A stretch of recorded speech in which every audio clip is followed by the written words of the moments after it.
What is up, Steelers Nation? Thank you so much for jumping on to another episode of All Steelers Talk. I'm Noah Strackbine, joined always by my man in the corner, producer Nick Belsky. Find us on youtube.com/All Steelers Talker. Subscribe anywhere you get your podcast. The Pittsburgh Steelers. We are 2 days away from the playoffs, wild card round weekend against the Baltimore Ravens. A game that I get it. All the conversation is in the offseason. Everybody is already talking about where Mike Tomlin is going to go and what's going on with the quarterbacks. And now we're going to talk some George Pickens and everybody else. Even today, I was in a scrum with the media, and they're asking Najee Harris about, do you take this in as potentially your last game with the Steelers? It just already feels as if people are moved on, but we're here, and the game's in 2 days. And we are excited about that game. I'm thrilled about that game, to be very honest with you, because I'll be honest, and I think you can be honest too. I think everybody can admit this.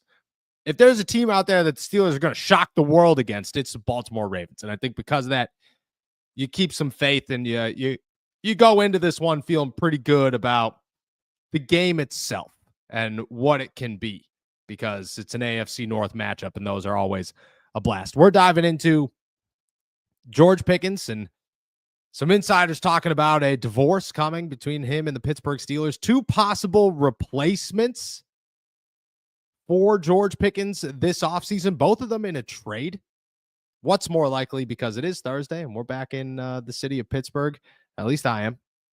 And then we're answering all your questions to finish off the show. I came back to, let me just walk you through this. Let me walk you through my night last night. I get on the plane. 65, 60 degrees out in Las Vegas. I'm wearing shorts.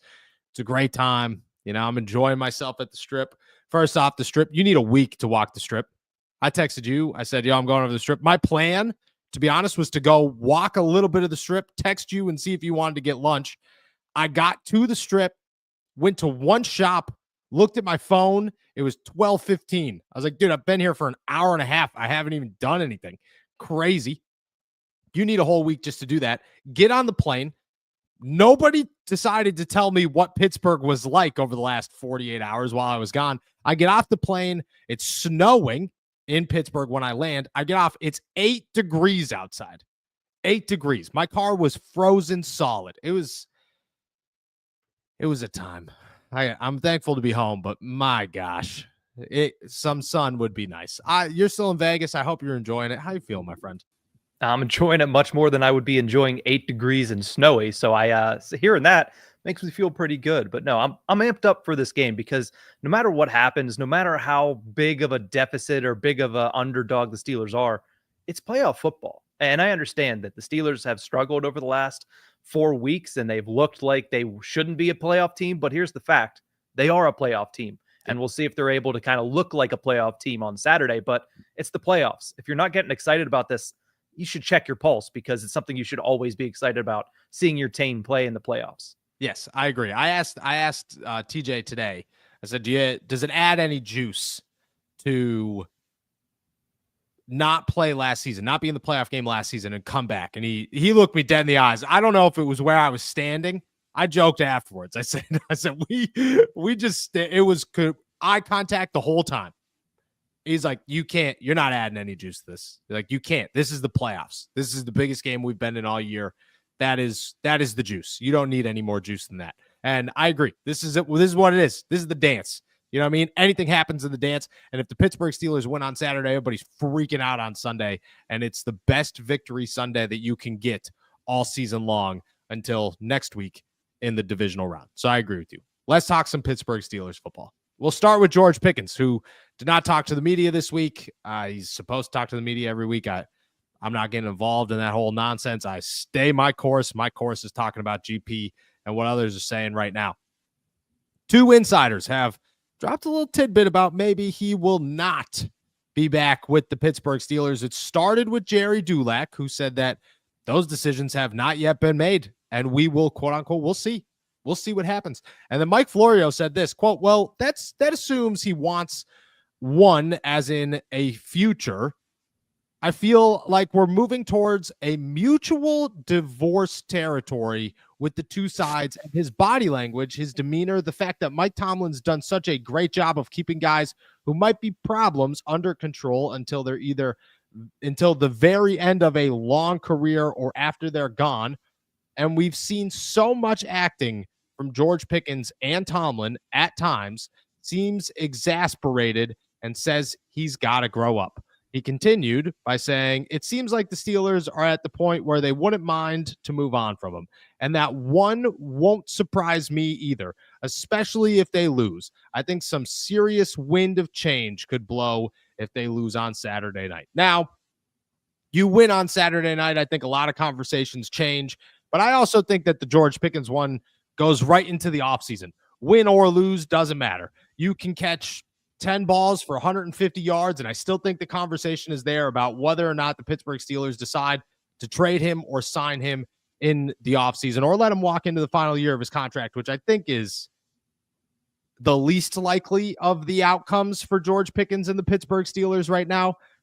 But you look at this and you got to say, there's a chance. When Jerry Dulac says something, you listen. I've said that many times on this show. It feels like people are starting to believe that George Pickens could be gone from the Pittsburgh Steelers. And let's go back, okay? Let's go back, because people will say, oh, dude, you're talking out of your butt. You don't even know what you're saying. What's going on here? When it comes to Jerry, he's not going to drop it. He's not going to say, yeah, it's over. He'll say something like, those decisions haven't been made, and we'll see what happens. Just like he said, yeah, maybe Cole Holcomb could come back because he looks pretty good in rehab. He doesn't say these things. He hears these things, and then he reports these things, and he reports them in a very subtle way because he hears everything. So he doesn't have to do what me and you do, and you get a source, you get a phone call, and you go, oh, my gosh, now I got to confirm it so that I can put it out there to the world because this is the one I got a week. He gets them every single day of his life. So you got to think that conversation is actually happening. Then on the other side of this, how do you replace him? That becomes the biggest topic of conversation. Does George Pickens get replaced by the Pittsburgh Steelers, and how does that happen if he does? Well, Bleacher Report has two of them. They tossed out Christian Kirk and Devontae Adams, which you're thinking, what are you talking about? They're crazy. Devontae Adams, I think, is crazy. I think that's an absolute nuts take by Bleacher Report. We'll dive into that here in a minute. Christian Kirk, I don't think is that crazy, and I think could be an actual possibility, and we'll dive into him here in a minute. But I'll start by asking you this. The growing belief around the league, the drops, the character concerns, the fact that the Pittsburgh Steelers spent last offseason clearing all the noise, and it feels as if this is what they did, in my eyes. It feels like the Pittsburgh Steelers cleared the noise for George Pickens. That's what it feels like. It feels like they understood who George was, the character concerns within George, the immaturity concerns within George, and this is coming right word of mouth from Mike Tomlin, and about the immaturity thing, and said, we need a quarterback who can lead him and who can keep this quiet. And they went out and they got the best one available in Russell Wilson. And they said, we need to get rid of the other distractions in the wide receiver room and make sure that that is good to go. And they did that by trading Deontay Johnson. I feel like they cleared the way. They set this up so that George Pickens could be George Pickens, and they could try to work on the side, the off the field stuff, the between plays stuff to make that better, to improve that. And now they might be hitting a point where it didn't work. It wasn't good enough. The efforts weren't enough at the end of the day. So would it surprise you if George Pickens is gone? And are you starting to feel the momentum build in that direction? Well, the funny thing about the reports that have been coming out this week is a mutual divorce. I hear that and I'm thinking, well, if I'm George Pickens, I look at this and say, this offense is not leaning towards being successful for wide receivers, so I could see why he might want to potentially go somewhere else. As far as the Steelers are concerned, you're right. They did get rid of all the distractions. They did kind of serve up all of these targets, all of this importance on George's shoulders for this year, saying, hey, not only are you the wide receiver one this year, you're the only wide receiver that's going to get a majority of targets. And what George did with that is have a couple of really good games and then start to do the same things that he did. So I could see that how that would be tiring for the Pittsburgh Steelers. But at the same time, I think the Steelers learned last year that until you have that contingency plan in place, you can't do anything, because they didn't have it in place last year. They said, we're going to get it done by the time the season starts, and they didn't. And then they said, we're going to get it done by the time the trade deadline comes around, and then they didn't. And they fell back on Mike Williams instead. So I think if you're the Steelers, you need to have that plan in place before you even think about moving on from George Pickens. But it does make sense that they would potentially be looking towards a fresh start in the wide receiver room, because that position has been underwhelming over the last couple of years, despite the immense talent that's in it. And it's also been an immense headache for them over the last couple of years. So a fresh start might be what's needed for the Steelers. Is that what's going to happen? I think that it's unlikely, because you have to, one, find a dance partner for George, and two, be able to bring in not just one, but two high-quality wide receivers to kind of make up for it or fix it. Because when George is at his best, he's a top 5 wide receiver in this league. He just hasn't been his best routinely over his first 3 seasons. So let me toss out a hypothetical. I think that I think I might start to believe the momentum where we're at right now. But I also agree with you. Like, the Steelers would never in a million years, after what this season did, say, yeah, we're just going to get rid of George Pickens too. It'll be fine. It worked out well the first time. Why not just do it again? See what happens. They would never. But let me toss out a hypothetical that might solve that problem. What about Christian Kirk, who Bleacher Report says is a trade candidate? You got to believe is a trade candidate. He's on the last year of his deal. He's getting paid $24 million a year next season. He's a dude that I think the Jaguars signed as like he's going to become the next superstar of the Jacksonville Jaguars. And he never really turned into that. He turned into a really reliable number 2, but I think that's it. I think that's as far as he's gone. And I think he is on the Steelers' radar. I mean, he clearly was. The Steelers tried to trade for him. They nearly had a trade in place. Rumor was that if he didn't break his collarbone Monday morning, he was getting shipped to the Berg. And then he broke his collarbone. So you got to know that the Steelers are at least had some interest in this guy. What if you went George Pickens to the Jacksonville Jaguars for Christian Kirk and a 2nd round pick?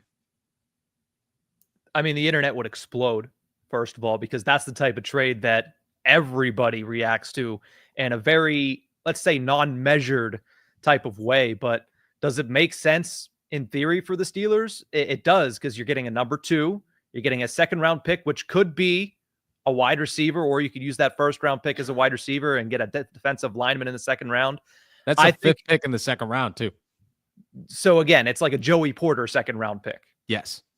I think that makes a lot of sense depending on the conversations that you have with George after the season. And I think we're never going to know this, but they need some assurances that George is going to be able to figure this out going into year 4 and going into what is going to be an offseason where he's going to negotiate a contract, whether that in Pittsburgh or somewhere else. You need some assurances that he is going to grow up and not going to let that off-field stuff or in-between play stuff affect what happens between the whistles whenever he needs to be in the play. So there's been, again, it's year 3 of this. So there needs to be some assurances for him not to do that. But I think I would listen to that. You're getting a number 2, and you have a chance to go out there and potentially draft another high-end number 2, and then hope that, you know, the group is enough to surpass what you lose losing George Pickens. I agree. I like that. I like that response 100%, actually, because I do think that you have, look at option 1 is George Pickens. At the end of the day, option 1 for the Pittsburgh Steelers should be George Pickens. But just like you said, it's George Pickens that is much more evolved character-wise than he is right now. That's what it is. It's George Pickens where Mike Tomlin never has to go to the podium and address George Pickens doing some nonsense during a game ever again. It's George Pickens that doesn't rack up, I think he's at 4 or 5 fines in an NFL season. That's what you're getting out of George. That's what you need out of George. Now, I mean, confidence level that actually happens, I think, is slim to none right now. But people change. People evolve. He's 23 years old. That is certainly something to take into consideration here, is that he is a kid and that he is young and he got tossed into this very young. But at the same time, he's 23 years old. And there are a lot of people in this league that came in at 23 and became a pretty big, immediate, I can handle this situation person. I mean, a lot of them. Najee Harris is a prime example here. Najee might not be the best with the media. He might say some stuff sometimes that you're just like, okay, that wasn't the best quote. But Najee's a good, doesn't cause problems individual in Pittsburgh and always has been. Sometimes he says some stuff that you could spin into some problems, but Najee's the guy that's calming you down after a play, not hyping you up. You know, he's not going after fans that are booing him. He's pulling people back from going after fans that are booing him. And he's the same age. I mean, he's a couple years old, but he came in at the same age. And I think in that instance where you are there, you have to take into account. You're 3 years into this. You have to, at some point, figure it out. I think my confidence level in that is low, but I agree with you that if you could have some guarantee, if you could feel confident in that situation, you do. George is number one. Now, if you can't feel confident, or if you don't, or if the Steelers just say, yeah, it doesn't matter what George is going to say to us, we don't feel this is actually going to change. Christian Kirk and a second-round pick is a beautiful trade for the Pittsburgh Steelers. And I think for the Jacksonville Jaguars, too, you're not going to get a player better than George Pickens with the 5th pick in the second round of the NFL draft. George Pickens is a first-round pick if he was in today's draft. He's 23 years old, and he would still be the first wide receiver off the board in the NFL draft this year.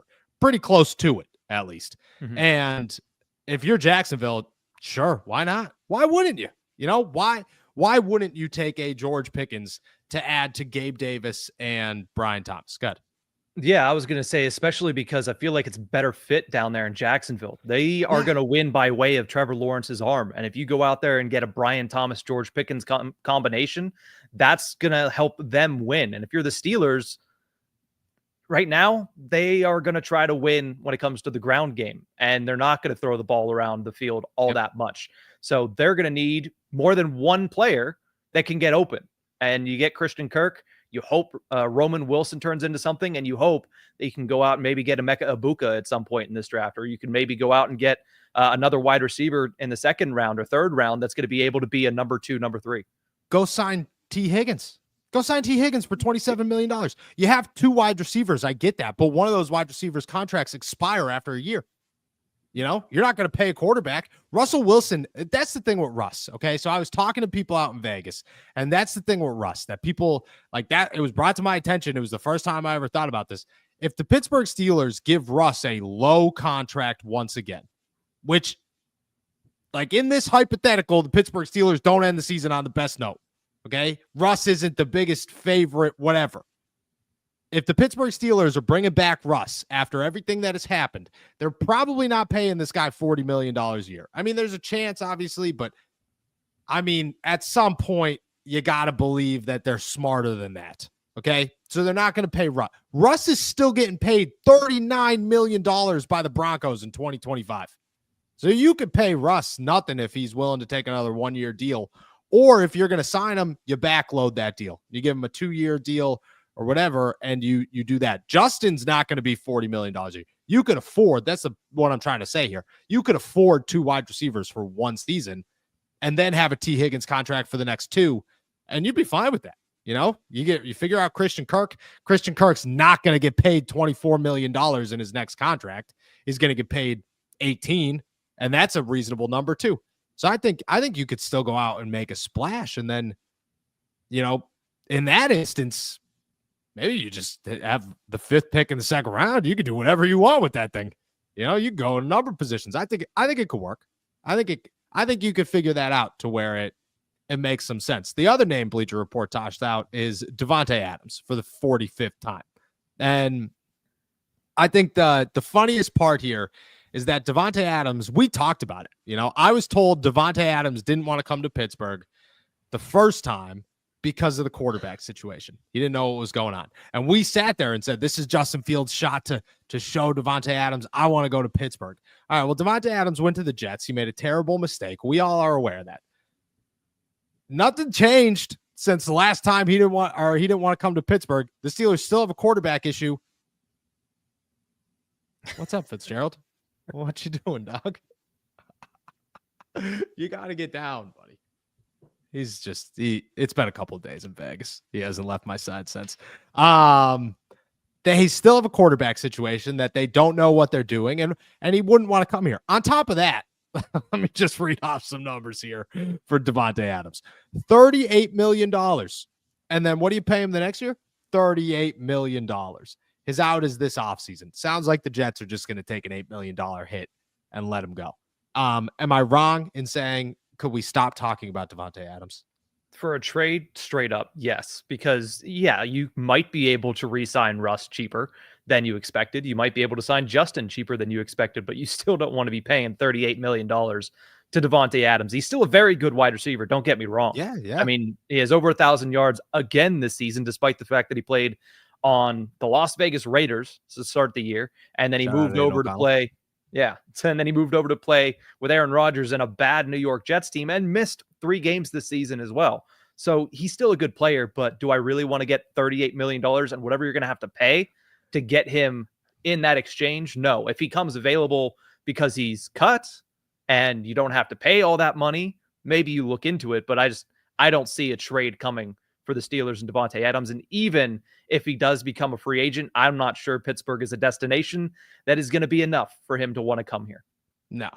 I look at Davante Adams simply as a guy that's going to go to a team that is destined to win a Super Bowl, and that's where he's going to stop looking. And that is, I mean, I hope that's the Steelers. I hope it is. I don't know where the Super Bowl is next year.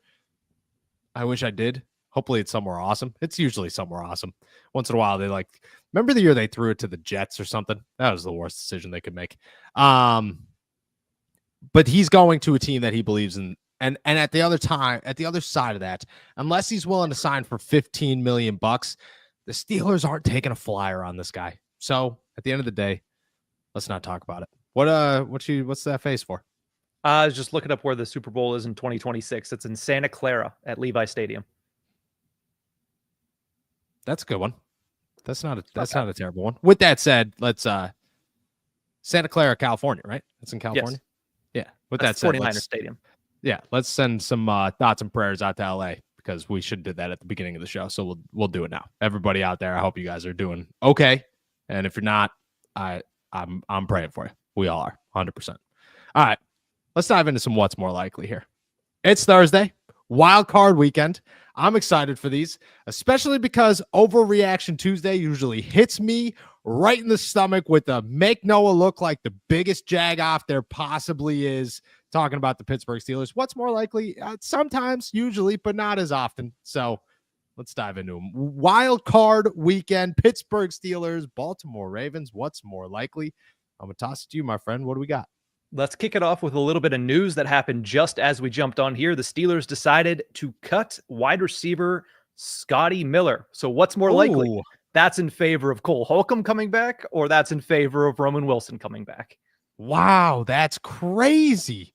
That is crazy. I didn't even know that. This is what I get. I didn't even know that as we jumped on. Mm-hmm. Wow. All right. I'm going Cole Holcomb. I'm going Cole Holcomb. That is in favor of Cole. Look, I've heard whispers, okay? Nothing whispers of, I think Cole Holcomb could come back. I think Cole Holcomb might be coming back for the playoffs. I think Cole Holcomb might be right on the verge of coming back. Here we are. If I had to guess, it's Cole Holcomb. If I had to guess. Now, that's obviously a next week thing because he's already been ruled out. Mm-hmm. But you could activate him this week and keep him on that 53, and then next week, there he is. I don't think that would make a ton of sense. I think you have another week. It's likely an offensive lineman, I would have to imagine, with Mason McCormick banged up. Dude, I talked to Mason today, and he said he's feeling a lot better. You might want to have a little bit of a contingency plan if the guy with the broken wrist ends up getting even. I agree with that. Chances are you're bringing up John LeGlue from the practice squad, but you could still call up John LeGlue from the practice squad. This is interesting. This is an interesting move for sure. Because you could, I get your train of thought here, but you could just elevate him for the game. So this is very interesting. This is a very interesting move by the Pittsburgh Steelers. I'm going Cole Holcomb out of those what's more likely, but I am very intrigued to see what comes of of cutting Scotty Miller and why you would do it the week before the playoffs. That is all right. That is something. That is something for sure. All right, let's move over to the next one. What's more likely, a rookie quarterback makes their respective conference championship? That's either Jaden Daniels with Washington or Bo Nix with the Denver Broncos, or Justin Fields plays 5+ downs this Saturday. Justin Fields plays 5+ downs this Saturday. I don't think that's super likely, but I do think it's much more likely than Jaden Daniels but fun fact, I'm so pumped that you brought this up. I'm so pumped you brought this up, actually. Let me look this up right now. I just saw this before we jumped onto the podcast. Okay. Sean Payton is 30-12 since 2017 against bald head coaches. Sean McDermott, bald. You never know. You never know. If you beat Buffalo, I think Denver Broncos got a shot at beating the Chiefs. If any of these sleeper teams has a shot at beating the Chiefs, it's obviously somebody in their division. But I'm going Justin Fields, 5+ snaps. I think it could happen. I think it's unlikely to happen, but I think it's more likely than either of these other options that you've given me. Fair enough. Let's go to the next one here. What's more likely, the Steelers score over 20 points for the first time since week 14 against Cleveland, or the Steelers defense holds the Ravens under 20 points, which would be the first time that's happened to them since week 11 against the Pittsburgh Steelers? Okay. What's the first one was score over 20 points? Score over 20 or hold the Ravens under 20.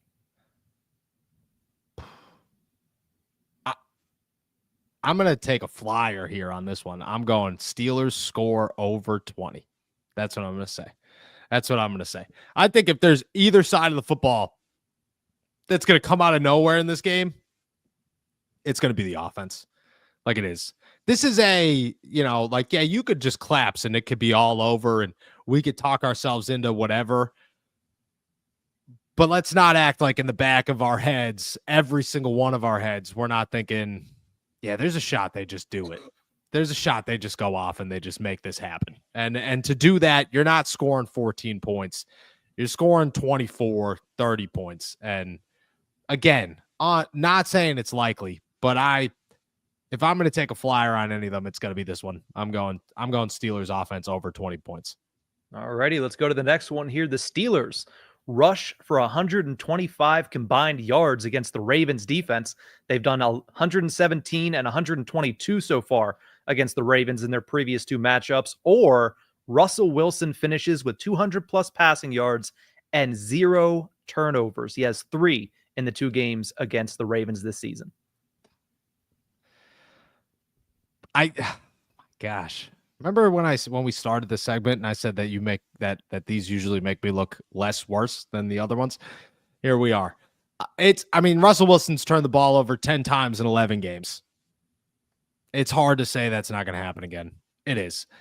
He turned the ball over twice the last time he played Baltimore. The ground game, over 120 yards. They haven't done that in how long? They didn't do that against the Ravens, is what I said. Oh, okay. Because I was going to say I'm pretty sure they did that the last 2 weeks, which isn't good. They did it against the. They had over 200 rush yards combined against the Chiefs, but that was a lot of late running. I'm gonna go. What's more likely is the ground game, 120 yards.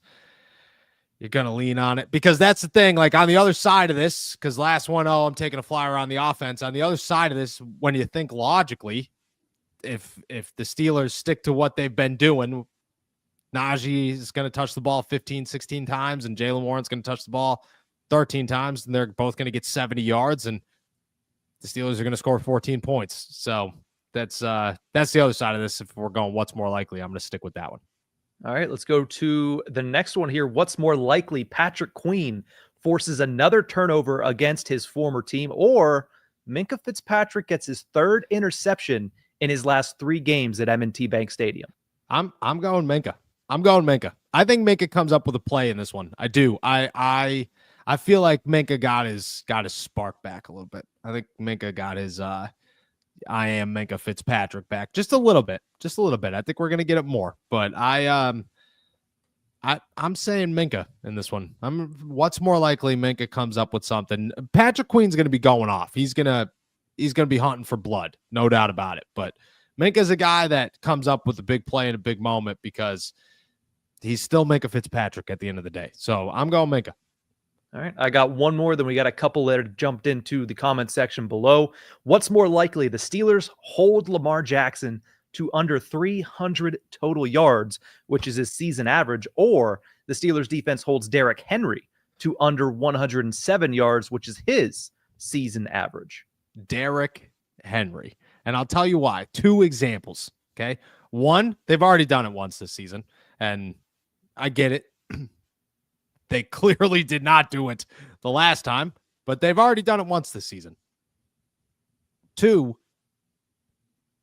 history tells us anything about the Baltimore Ravens, it is that they forget how they got to the playoffs once they get in the playoffs. That is what they do.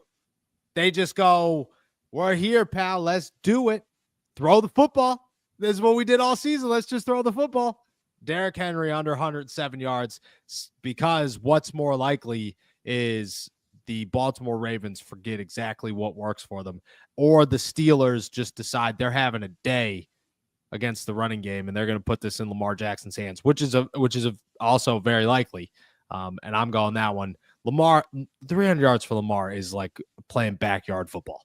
Okay. It's not even fair.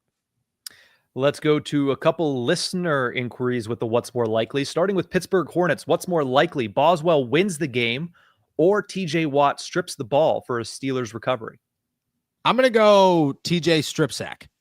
Boz game-winning field goals are awesome, but also not super common. Chris Boswell it's not all the time that Chris Boswell's like lining up from the 40, game on the line, there's 5 seconds left. That doesn't really happen often for the Steelers, and it almost never happens this season. So I'm going TJ. Strip sacks he had a strip sack last week that got called back, probably would have won him Defensive Player of the Year. He got a StreamYard agrees with me. He's had a few this season, and I would not be surprised. I mean, it's Lamar Jackson. That could happen. I'm going TJ strip sack.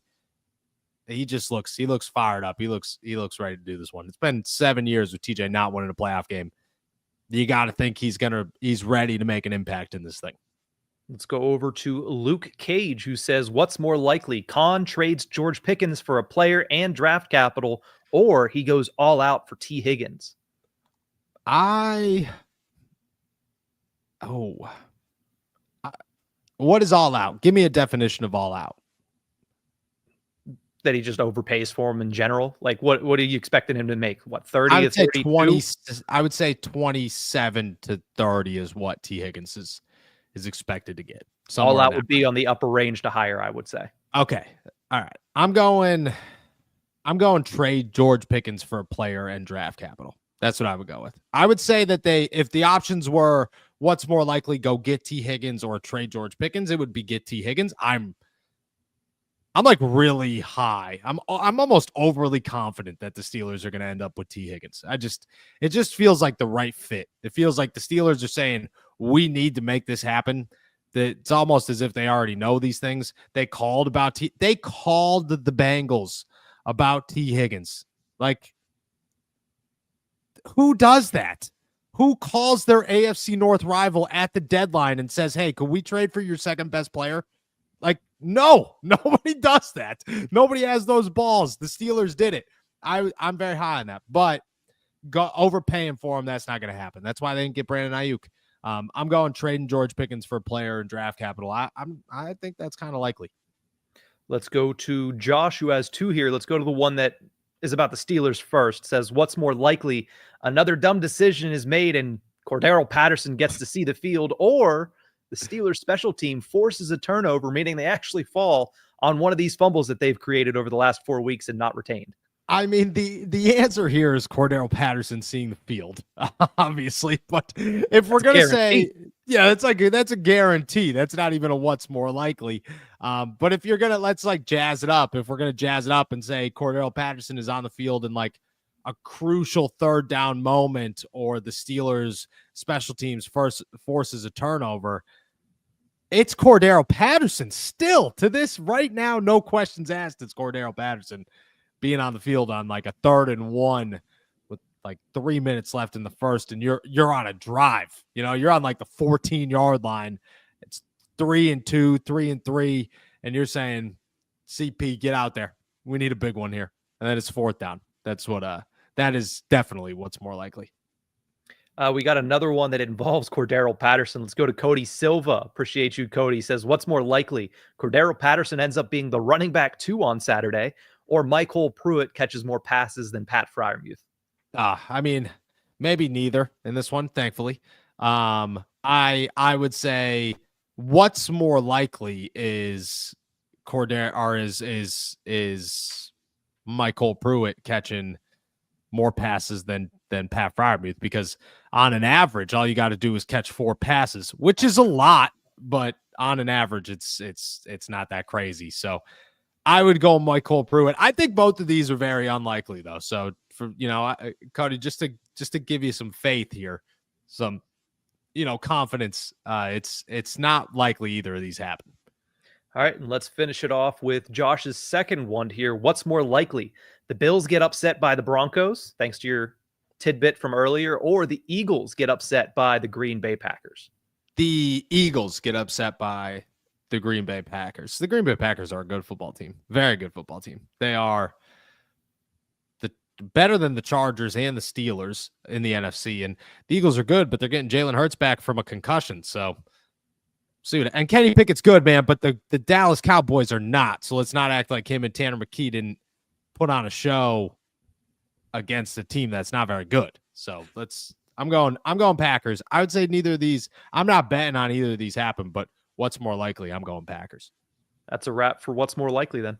Beautiful. Appreciate you guys. As always, these are a blast, even when they make me look absolutely terrible. We're going to dive into all of your questions to finish off the show. But first, we're going to take a quick break here from our boys over at DraftKings. Hey, football fans, there's only a few short weeks left in the season, and we've got some exciting wildcard games to look forward to.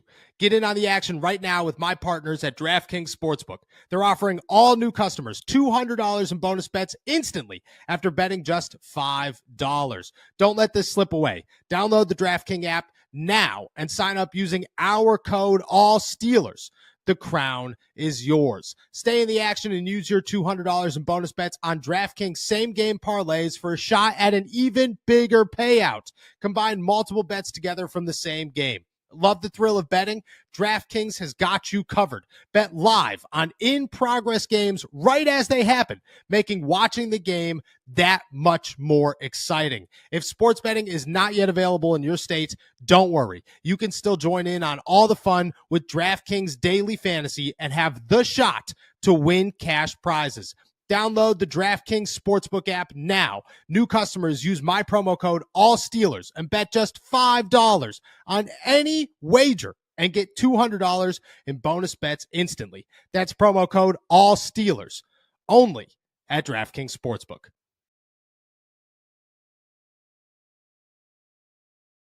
Shout out our boys over at DraftKings. It hit me as we were on the break. Okay, this is what they're going to do with Scotty. Calvin Anderson's coming back from IR. That's what it is. That's what it is. That's exactly. Is that offensive lineman? It is. You were right. You were right. I forgot Calvin Anderson was still on IR. I knew he was back. His questionable tag got me. So that's what it is. It'll be Calvin Anderson coming back. Shout out Cal. He's a very nice human being. So shout out Calvin Anderson. We talk about Kyle Allen being 1-for-1 when it comes to throws. Calvin Anderson is 1-for-1 when it comes to plays versus sacks allowed. So I knew that was coming. Shout out Calvin Anderson, man. We'll hope for better days. All right, let's dive into all your questions. We'll finish off the show the same way we do every single day. So make sure that you're tossing them in the chat. We'll answer all of them before we head out of here. Nick, what do we got? Yeah, let's kick things off with Rob Little, who says, this is a must win. If not, the Steelers, well, they may have to rebuild. Do you agree? First off, I got to give Rob a shout out because I saw this comment before we even went live. So you've been waiting a while for this answer, and I'm going to give you it. The Steelers do not have to rebuild after this. The Steelers are not in a rebuild mode. Okay. Let's break it down. The defense has their holes, obviously, but you could patch those holes, and you could patch them well with quality talent that's young. Go get defensive tackles. You got to replace guys like Larry Ogunjobi with younger, fresher talent. And there's a guy, cough, cough, cough, that we're going to talk about here in a little bit that I won't say a name because we'll talk about him here in a little bit, that is going to be released by the San Francisco 49ers. Maybe you go get him, plug him in the middle, make Keanu Benton the defensive end, and then go get some backups, some good ones, not Dean Lowry's, not Isaiah Loudermilk's. And I like Isaiah, but just go get some. Hope that DeMarvin Leal works out next season. Don't put faith in it, but hope. Replace him if he doesn't. Feeling good about that. You go get a corner. You got to go get a corner. Corey Trice is going to be a good backup if he could stay healthy. You feel good about that. James Pierre ain't a bad number 4. It's not act like he's good. He's a bad number 4. He's not. Plus, he's a good special teamer. You keep him around. You got your safeties. Go get another one because DeMonte KZ is going to hit free agency. You go replace him somewhere.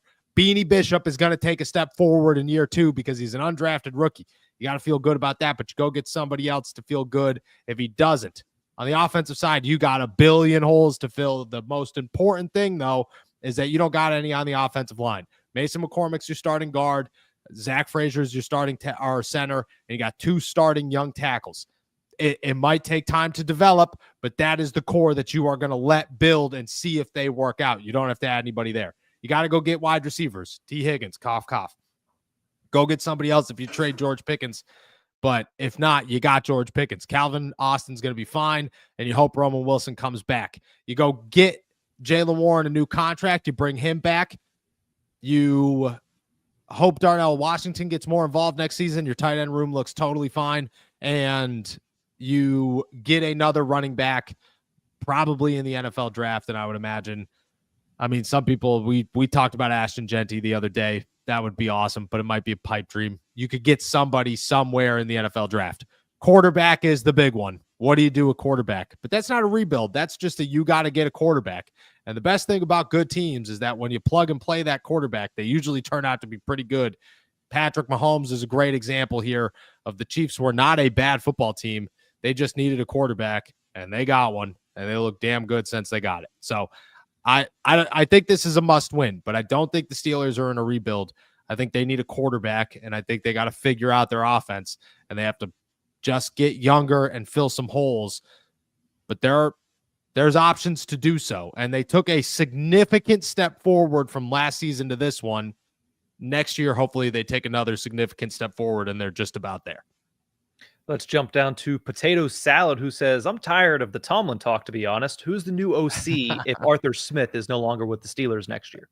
I'm going to toss a name out there. People are not going to be excited about it, but chances are it's Tom Arth. Chances are it'd be Tom Arth. That would be my guess.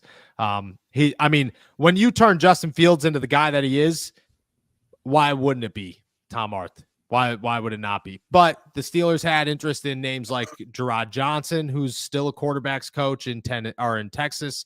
He could be an option. They could go and look at some college guys that are coming up. I would imagine there's a couple there. But if I had to guess, it's Tom Arth if Arthur Smith leaves. I don't expect Arthur Smith to leave, but if he does, he'd have to get a better interview than the ones he has right now. But if he does leave, I would imagine it's going to be Tom Arth. That would be my guess. Gerard Johnson, I would toss onto that list. I don't know if I have any other like dead candidates right now, just because I'm pretty sold it would be those two. All right, let's jump down to Pittsburgh Hornets, who says, what's the vibe from team members like TJ, Cam, and JPJ going into a rivalry game that they're predicted to lose? It has to piss them off. Yeah, I wish I didn't ruin the TJ quote earlier on you, but that's the best example I could give you is TJ's juiced up, man. These guys are juiced up. Cam Hayward's more focused on like, dude, I've been here before. I understand. I got to fix some stuff.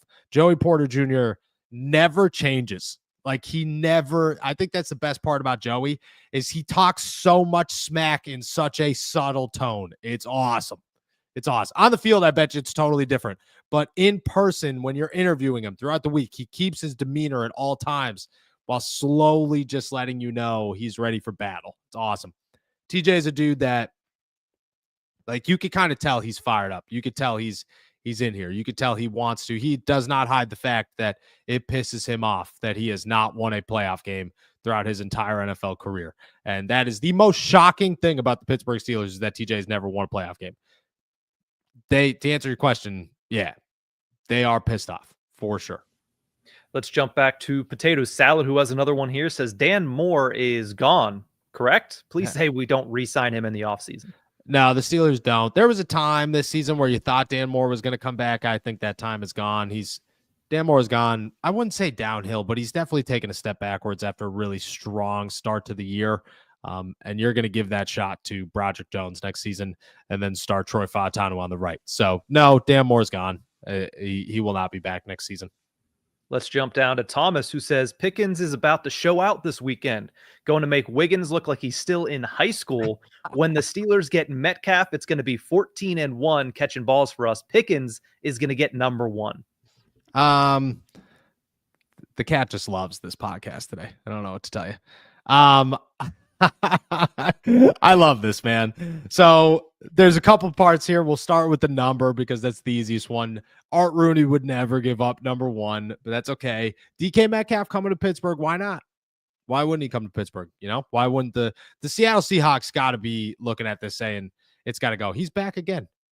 This guy, we're just going to let him sit there because he ain't leaving. Look at the tail. DK Metcalf coming to Pittsburgh. I'm not going to rule that out. There were rumors. We were talking about it during the offseason, during training camp, that DK Metcalf was a name the Pittsburgh Steelers loved.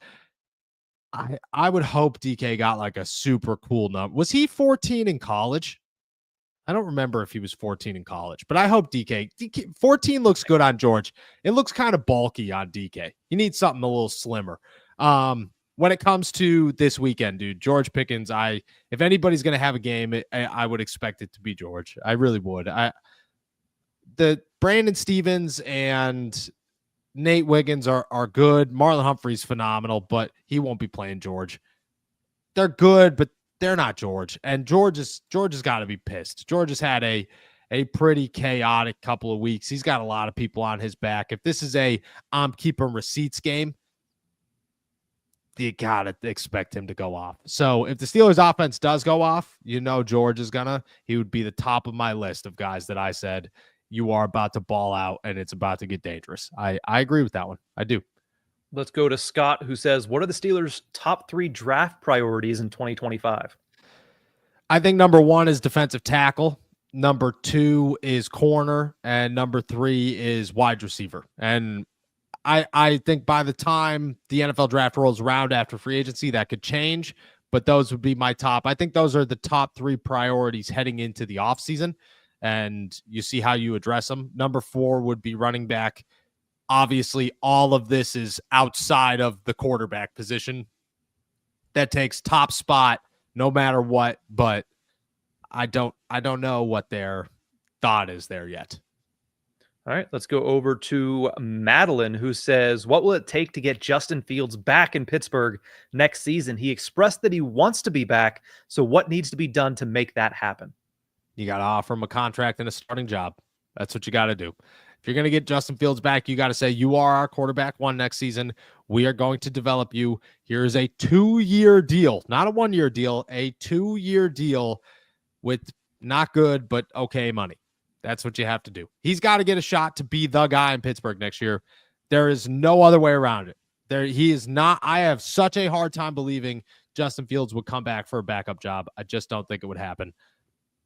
You got to give him a starting job and a 2-year deal. That's what it's going to take. Let's go down to Cody Silva, who says, did you guys see the Ravens called George Pickens soft? Yes. Yes. And I think it's hilarious that we talked about this yesterday, but the internet somehow caught that. Incredible job by the internet. Incredible job by the internet. It's a good one. It's a great one to catch. Go ahead.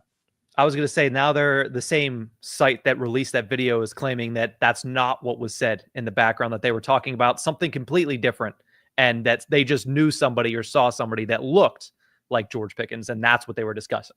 Either way, they called him soft. Like, either way, it doesn't matter if they were talking about George Pickens, and it doesn't matter. Like, that's hilarious because they completely missed the point. Nobody cared that he got compared to Cologne.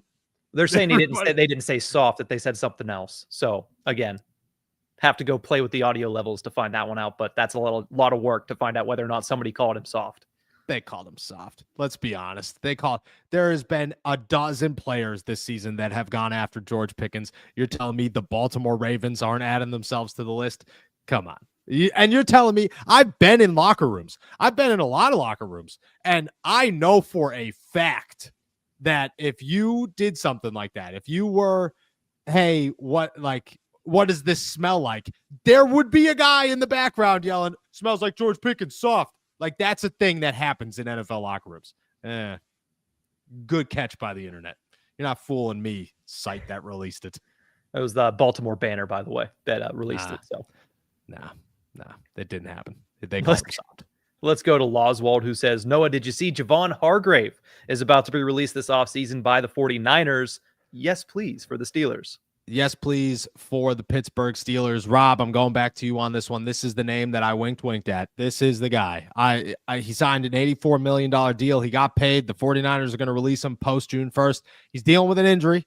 He's been banged up the last 2 years. I fully get that one. But he's fantastic. He's been fantastic. He's 32 years old or something. So he's in the back end of his career. You ink him to a 2-year deal. You draft somebody else to be a defensive tackle early. And you say, Javon Hargraves, this is how you work it out. This is it. This is how you fix Pittsburgh Steelers defensive line. You go get Javon Hargraves. Okay. This is not a bulletproof solution, but it's a good one. You go get Javon Hargraves. He's your nose tackle. He's not your defensive tackle. He's your nose tackle. Keanu Benton is your starting defensive end. Cam Hayward is your starting defensive tackle. You go draft somebody very high in in the NFL draft, and you make them your backup to the whole thing, to the whole gig. You make them your backup. You develop them. Maybe they replace Javon Hargraves next year. Maybe they replace Cam Hayward in 2 years. Who knows? But they are your guy from the jump, and then you have 4 dudes. Worst case scenario, Javon Hargraves is coming off the bench. That's a great time. That's a great time for the Pittsburgh Steelers. It's no longer you have a bunch of 5th-round picks behind you coming off the bench that can't do much. Steelers have an opportunity to go get somebody and then draft somebody and have 4 deep that they feel really good about. Let's jump to Marlon, who says, all year we've been talking about it, but is this finally the week that Russell Wilson is playing for his career? I wouldn't say career, but his time in Pittsburgh, I think so. Yeah, I think he is playing for his time in Pittsburgh. Is he going to make it or is he not going to make it? That's what it is. Are you coming back next season? Are you proving everybody wrong? Are you proving Mike Tomlin right? Or are you just exactly what everybody said that you were coming into this? That's what this is. I wouldn't say career. I still think he gets an opportunity to be a starter next year. I mean, there are too many teams that need a starting quarterback in the NFL right now and not enough good starting quarterbacks. So he'll get a shot somewhere. But I mean, let's be honest. If Aiden O'Connell and Gardner Minshew and Joe Flacco are starting games for teams, Russ is going to get a starting job. But Steelers career, I think that's where we're at. Alrighty, let's go to another one from Marlon, which is, since it's the playoffs, do you think we'll see the most aggressive versions of Mike Tomlin and Arthur Smith since the second half of the Jets game?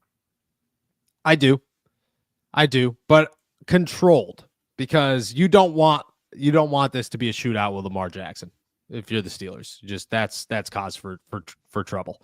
But I do think that this is the lay it all out there.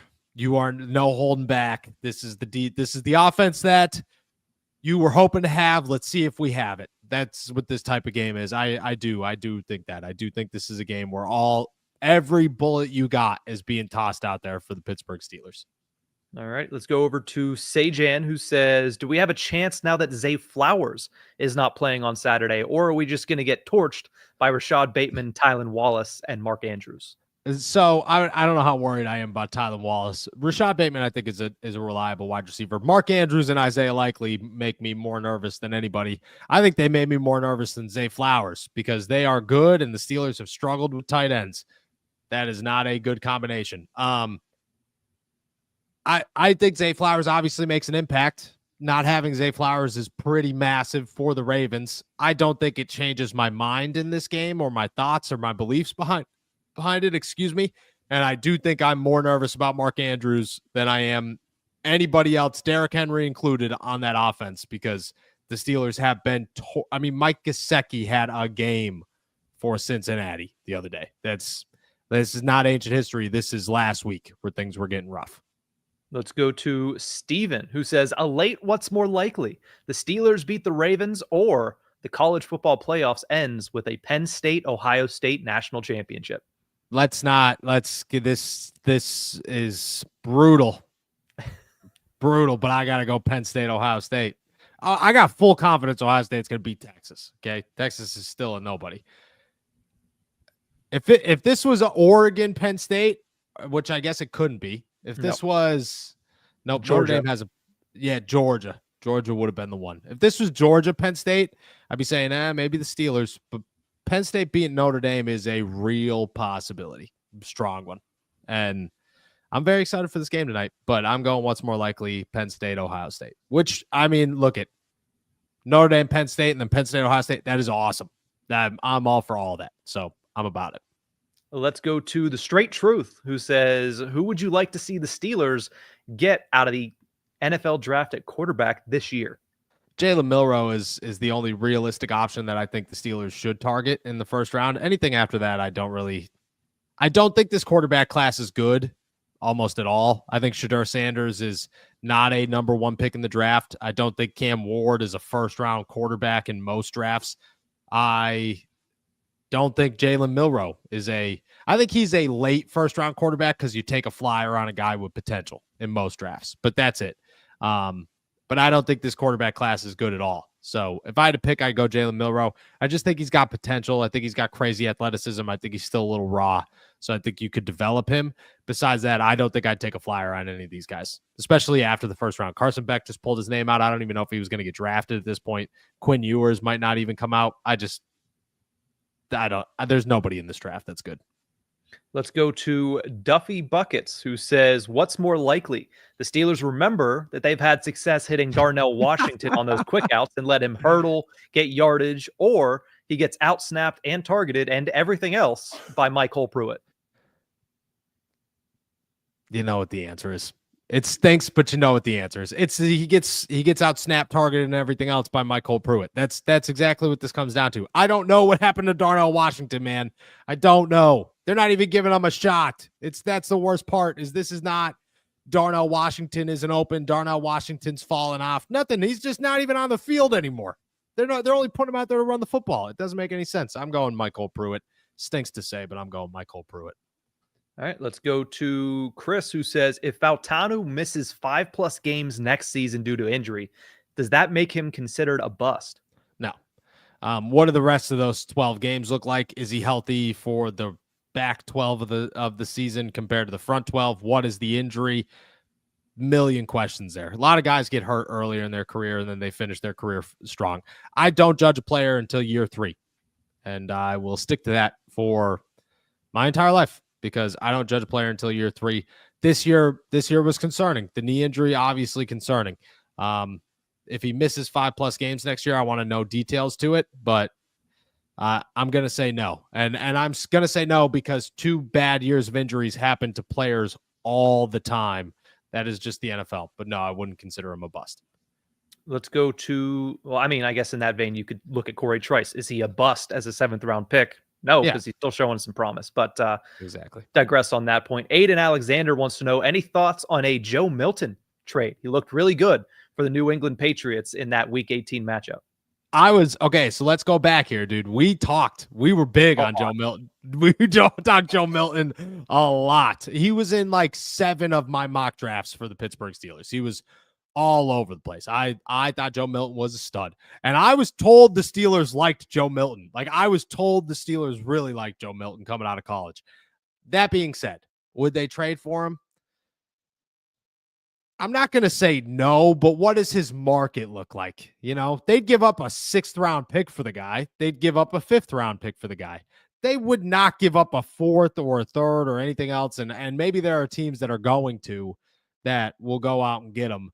I don't think Joe Milton is a starting quarterback in the NFL right now. I do think that if his price tag was low enough and the Patriots were calling people, maybe as like a really cool backup, but I don't think I'm giving up anything higher than like a late 5th round pick for him. We got 2 more here. Let's go to Steven first, who says, who is your favorite wide receiver and running back for the Steelers in next year's draft? I mean, the running back is obviously Ashton Genty. But I like Henderson out of Ohio State. I like what's his name out of Iowa? Caleb Johnson, thank you, out of Iowa. He's a stud as well.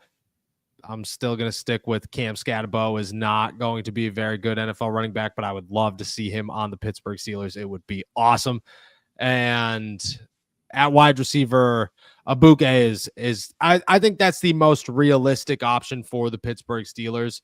This draft class is weird to where like you have a couple of guys early. Again, it's not like a really strong offensive class outside of running back. It's just not. It's different. I think we hyped a lot of guys up and then realized like it's not the most, like this draft class overall is not really the greatest draft class that the NFL's had, but offensively is where they're definitely weak. But I think Abuke has a lot of potential and he's got plenty of speed to make it in the NFL. I don't know anybody else that would fall really to like that spot for the Steelers. I think they're running backs. I think that's where you get later in the rounds. I don't expect them to take another 3rd round wide receiver. I do expect them to look at some 3rd round running backs though. And guys like Henderson, Johnson, if Nick Singleton comes out, that would be awesome as well. Let's finish it off with Ricky, who says, what do you think TJ's stat line is in this game? He's tired of losing playoff games, and this being Baltimore just adds even more fuel. It does definitely add some more fuel. I think TJ is going to be red hot in this one. I think TJ's had, it's weird to say a down year, but a down year just because simply he's getting chipped so much and he dealt with some injuries late. And because of that, it's just been a weird, like TJ isn't coming up with 30 sacks type of season, That being said, I think he goes off in this one. I'm going to predict a good stat line, big stat line for TJ Watt. I'm going 2 sacks. One of them's a strip sack, maybe a tackle for loss. And at the end of the day, I don't know how quickly the internet comes up with QB pressure rates, but I'm going to guess it's a damn good one coming out of TJ Watt. I would imagine he gets a couple of quarterback pressures in this one as well, but I'm going 2 sacks and a strip sack. That's a wrap for today then. Awesome. With that said, guys, we are heading out of here. Thank you so much for jumping on to another episode of All Steelers Talk featuring Fitzgerald Strackbine over here.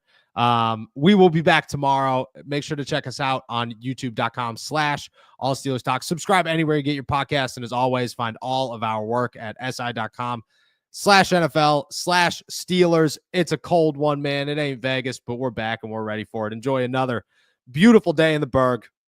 Peace.